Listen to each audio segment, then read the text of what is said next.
এ করিনি তো কি হয়েছে? তা বলে কি করতে পারবো না নাকি? চেষ্টা করলে ঠিকই হয়ে যাবে।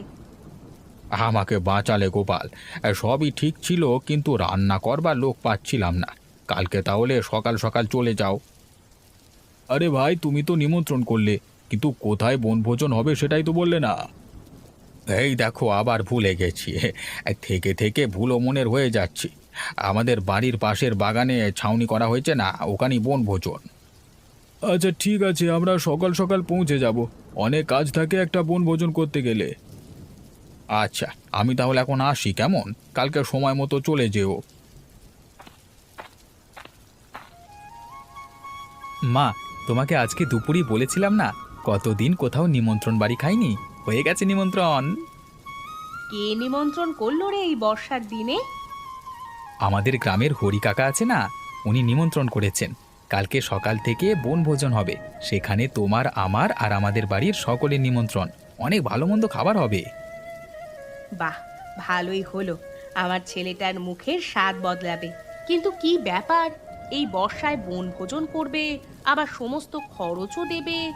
উনি তো বেশ কিপটে মানুষ, এত খরচ করছে কেন? আরে মা, কাকিমার বিনোদনের জন্য এসব। কাকিমা নাকি কাকার উপর খুব ক্ষেপে গিয়েছিল, তাই জন্য। ওহ, তাই বল। না হলে আবার উনি খরচ করবেন তাহলেই হয়েছে। হ্যাঁ, নিজের বউকে যে সকলেই ভয় পায়, এটা আজকে চোখে দেখা হয়ে গেল, বুঝলে। অনেক রাত হলো, চল এবার ঘুমিয়ে পড়।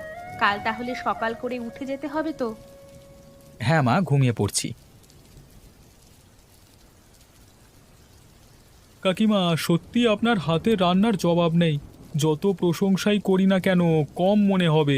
এত সুন্দর খেতে হয়েছে, উফ।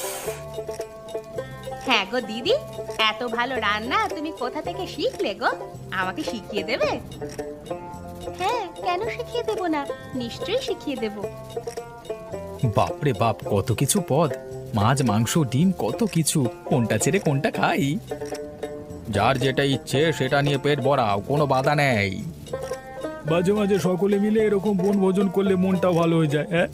তো সবার সাথে হাসি মজা ঠাট্টা সবকিছু হয়। আমাদের এই ব্যস্ততা ভরা জীবনে একটু বিনোদনের প্রয়োজন আছে বই কি।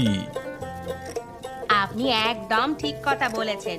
কাজের মাঝেও আনন্দ করতে হবে, জীবনটাকেই উপভোগ করতে হবে।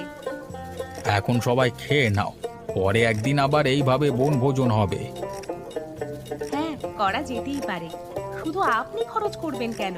আমরা সকলে মিলে খরচ করব, সকলে মিলে আনন্দ করব।